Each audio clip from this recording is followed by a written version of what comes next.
为了甲市民做伙分享新生儿的到来，凯建企业公开送予台南市政府1万支智慧测温年管啊！只要是伫5月20号以后伫台南办理新生儿登记的市民，就会当得到1支。16号这天，市长委托代表市民接受这份好礼。真的非常感谢凯建企业的热心捐赠。新手妈妈手册啊，就说什么温度要几度，温度要几度，可是你不知道温度几度哦，那妈妈也不能像阿嬷一样再帮她吸几口来试一试。那最好的方式、最快速的方式就是你冲泡牛奶的时候就能知道那奶瓶里面的牛奶是温度几度。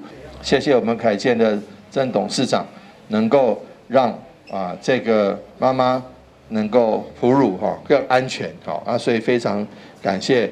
凯建董事长捐了多少？捐了1万支奶瓶。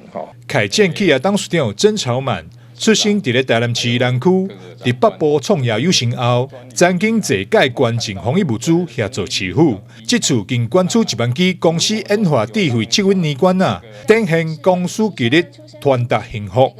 今天真的非常的高兴我们这个是世界专利的这个奶瓶能够在我们的家乡跟家乡这边大家来做这个回馈跟体验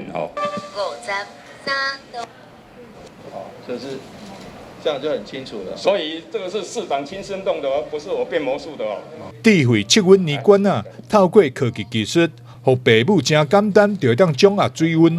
大型的设计方便了真侪新生儿家庭。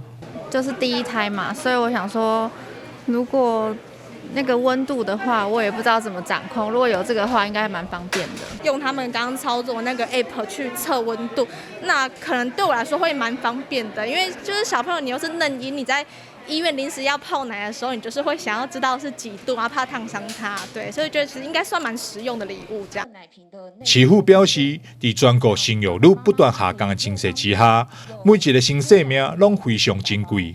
真感谢凯建企业捐赠智慧测温年管啊，将新产品透过公司协力活动回馈乡里。让新手爸爸妈妈在照顾新生宝贝上更加方便，这也是送予新生儿家庭一份小小的新生礼。台南新闻张硕维采访报道。